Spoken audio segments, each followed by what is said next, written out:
Galit yung subscriber kasi meron kaming binibigay sa kanilang 300 free minutes di ba? Hindi man nila masyadong nagagamit yun. Buti nga, meron tayong mga third-party applications, Viber, Telegram, WhatsApp, di ba? Yan ang ginagamit nila to call their friends na hindi dito subscriber. Pero di ba dapat, kahit wala yung applications na yun, makatawag sila. They can use the voice services. Because that's the telco. Hindi lang data. Kailangan voice and messaging. So hindi nangyayari yun. Pero mo 70 to 80% fail yung call. That's it. That signifies as an intent to block interconnection. No, I would not assume any intention. Yeah. But that's the fact. Kahit subukan nyo ngayon, 7 out of 10, 8 out of 10, it will fail.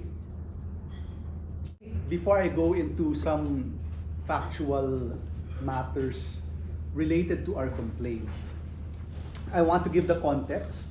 I also do want to say that there will be some information that I cannot disclose. Under the rules of the Philippine Competition Commission, there are things known as confidential business information that we cannot disclose. So what I can just provide are just some factual matters, no? And also what are our allegations to support our complaints against Globe and Smart. But I'll start with the most basic, no? The most basic is competition. So we entered this market, Dito Telecommunity entered this market precisely because the government saw that there was no competition in the telco sector. And that was the genesis of Dito. We entered the market specifically to bring competition. And we do believe that competition is good. When there's competition, prices are better, service is improved, you get more investment, more jobs, etc.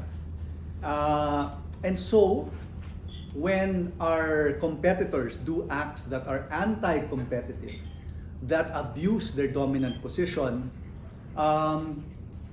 we are constrained to seek redress. And unfortunately, we have been constrained to file this case, these two cases, with the Philippine Competition Commission. All right, let me make it factual now, since we started with something a little bit more conceptual about the importance of competition. One of the factual bases for our filing a cases against Globe and Smart is the fact that we, as of right now, the state of interconnection between us and Smart and Globe is we are actually in a state of non-connection. Now this is very critical, this is very important. So the mandate of the law is that there should be interconnection between the telcos. And it makes sense, right? We should be able to call each other. Smart should be able to call Globe.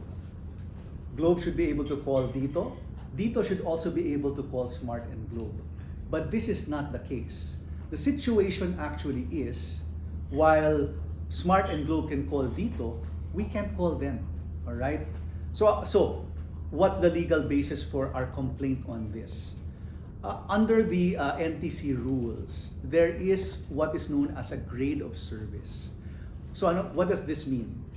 A grade of service for interconnection means that out of every 100 calls, the grade of service should be 1%. Meaning, out of 100 calls, only one call will not be able to interconnect. Now, what is the situation now between Globe and Smart and Dito? I cannot tell you which specific telco that I am talking about because that would be confidential business information. But what I can tell you is that for one of them, out of 100 calls that Dito makes to reach out to one of these telcos, only 30 are able to get through. So 70 out of 100 calls are unable to interconnect. For the other one, it's even worse. Out of 100 calls, only 20 are able to interconnect. And that's why I use the term or our, the situation that we find ourselves in is that we are constrained to file these cases because it is unfair for our subscribers. Because when Smart and Globe call us, they get through. They're able to interconnect. But when we call them, we're unable to do that. And that's why, and we have been trying to fix this problem with them already for quite a while, no? For a number of months, Genboy, almost a year. 1 year. Almost a year. We have gone to the negotiating table. In fact, the NTC, no, the regulatory body which regulates the telco industry, have been incredibly helpful, really forcing us to sit down, negotiate, even calling for a meeting of the top leaders. Yet despite all our efforts, they have refused, no, to really provide genuine interconnection. And so we're left with no other recourse and so that's why we have gone to the Philippine Competition Commission. I will tell you what is the legal basis, no, just so that there's some substance to our conversation today. If the commission deems it appropriate to so ito, I guess I do want to phrase it like this. We're not after money, all right? We have not, in fact, put a specific amount that we're asking. We're just saying that what is the appropriate fine if the PCC says there should be a fine that will be imposed on Smart and Globe. We haven't asked for an amount. We haven't, actually under the Philippine Competition Act, you can actually have criminal penalties, imprisonment against the responsible officers. We have not asked for that. We're really doing this for our subscribers. No? So, and that's why the decision was made. Now, we're not going to put a number. We're not here to earn money from them. We just want, let us compete in a fair way. We're not asking money from you. Interconnect nyo lang kami.